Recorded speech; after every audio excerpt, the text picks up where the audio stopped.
ka nokkure giggol ko fottete foole iɗon faala ha faɗɗa o noon kadi miɗo faala ha faɗɗa ka pular ka meɗen ɓe inna français ɓen inna piso ko honno piso innete e pular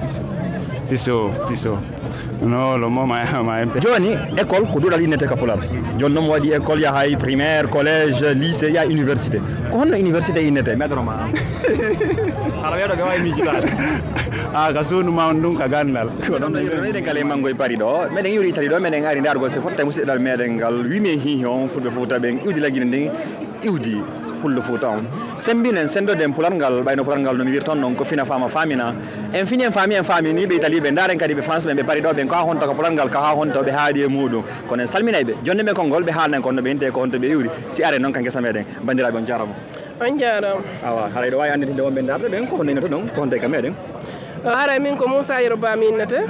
haray komi pullo Fouta komi jeeyaɗo e nder Laguine e ka innete ɗon Pita Masi Dongol donc haray ko ni miɗo France ɗo normalement ko 10 ans mi iwi mi ari ɗo fi yiɗugol e moodi an yiɗugol feccere moɗon nde voilà donc kankadi mo yuri Allemagne meɗen ari ɗo waɗugol bimbi fetton ka nokkure giggol ko fottete foole iɗon faala ha faɗɗa o noon kadi miɗo faala ha faɗɗa ok ma way o noon haray onon kadi inde moɗon yettore mo ok assalamu aleykum wa rahmatullahi aray min ko Amadou Baylo Sy mi wiyete aray ko Mali yemɓe roni kamen kono biran en ko Dalaba ko wiyeta ɗon kankala ɓe wi aray wonti kadi fayda ko kankala ɓe toon ɓuuri andude moƴƴa ɓay ko toon wonti fayda ne ha jande ari Conakry aray wonti nini ko Allemagne woni mais no wari Paris ɗo bimbi julde on fettitugol e madame on ɓay aray fewno ɗo tawna nokku gotum me woni taw pour le moment aray ko ɗum addi men ɗo min mi ara mi waɗa visite ka Tour Eiffel ɗo ɓay fama tun aray ko nokkure giggol voilà fami piɗiɗino ko nokkure giggol aray ko ɗum no waɗi awa haray onon wonɓe darde ɓen andi tawi ɓen haray ko mi addoto kan ɗon koyen haray ko mine taw mi haalay ka français koyen soytuɓe e euro ménage soyteɓe kala ko Allah wawi moƴƴinde nder dewgal yo Allah waɗu kamɓe kadi dewgal maɓɓe ngal tawe e muɗum wona ɗo toɓɓe ɗiɗi tati komi landoto on wode ono mi lando on ko rewi worɓe ɓen ko ono mi lando on ko rewi rewɓe ɓen ko daren pulal ngal ɓaylan andi ɓe pita ɓen lan hooliɓe ga sengo pular hiɓe andira e muɗum min dara onon kadi si tawi yani on nanay ngal joni si on haalay ngal toɓɓere arandere nden komi lando on kon onon e ko Fouta ka meɗen français ɓe ina ɗum vierge pular ko honno haalirten ɗum e pulal ko ɓe innata ko wudere Fouta ɗon ko noon woniri e ka pular ka meɗen ɓe inna français ɓen inna piso ko honno piso innete e pular piso no le mot MP s'appelle je ne sais pas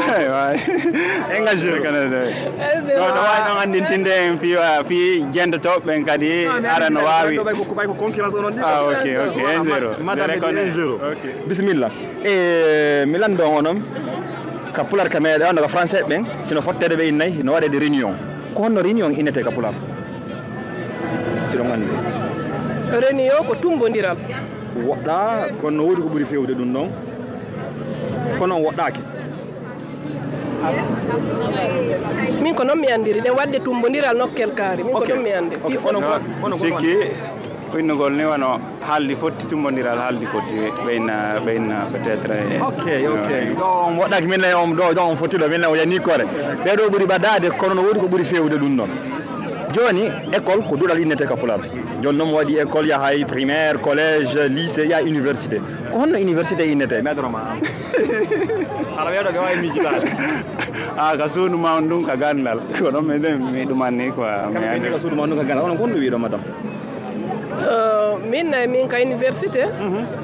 ko duɗal sakkitorowal ngal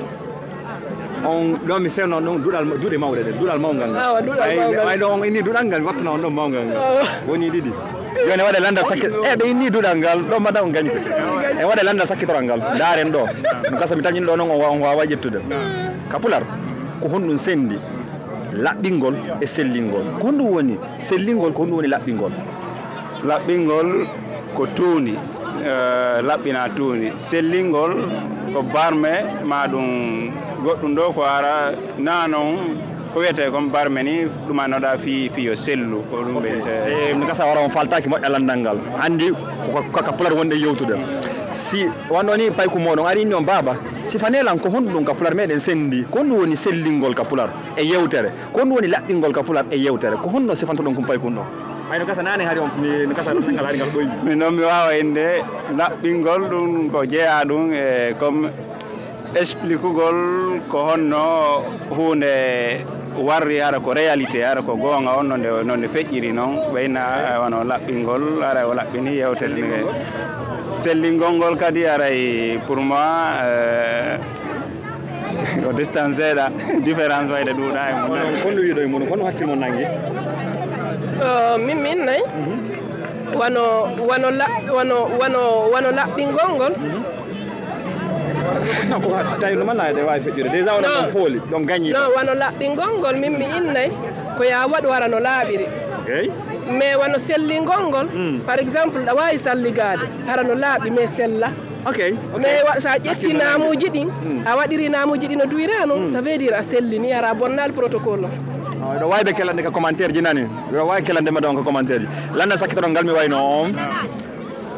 onon ko honɗum e fof yiyata e debbo mon on ko an ngoodi makko a yiyata fof yiyata e debbo an on ara fof yiyata e madame o kono an gorko an moodi makko a yiyata non ɗon ɗon mi famali on ɗon ɗo an ɗo wawima onon kono wi ɗon min si goɗɗo nimo kaani mi yiyata ɗum par ce que mo welal donc si goɗɗo nimo boni min mi anda ɗum par ce que mi yaali e hoore makko donc mi yaali goɗɗo ko wolta e makko ko boni komin mi yiɗi mi yaali fusema bisimilla ella voilà la andi on ɗo ko batte sengo giggol ngol yewtirɗon haray mi weltani kon say ko joni ɗon lankon fiye waɗo interview ɗo miɗo yelani on ɓuttu e pottal ka dewgal moɗon yelani on jiidi wonde barke haray onon kadi commentaire ɓen kadi ɓeɗe landi on yelaneɓe toon moƴƴa ko moƴƴere e nder dewgal mabɓe ngal haray albarka moɗon on jarama onon kadi mi weltanike on moƴƴa kono ok merci beaucoup mi welti ok ara min yewtere an sakkitorode mi weltike moƴƴa komi hewti ɗo komi yiidi e musidɓe an iwruɓe Fouta Diallo aray heeɓi ɓernde aray fi waɗgol interview en aray vraiment komi wiyata en fof surtout enen iwruɓe Fouta ɓen koyen jogodir yurmodiren wallidire mo kala ko woniri ɗo walla mo immojo mum o daare no gasa ñande goto fi men ɓurtay towde dow ko aray ko ɗum ɗo mi yamirta en fof meɗen hara miɗo welti moƴƴa so Allah jaaɓi mi waɗa tout possible mi a scène ji mon ɗi mi wawa abonnagol mi wawa suivre suite ji vidéo ji ɗi watta toon ɗum kara merci beaucoup aray ɗo mi wiiri noon pular ngal ko fina fama famina ɗe fotno musidɓe meɗen hiwroɓe weltanoɓe remen tun Allah sankay hiɗen e nder Paris min salmini on albarka mawɗon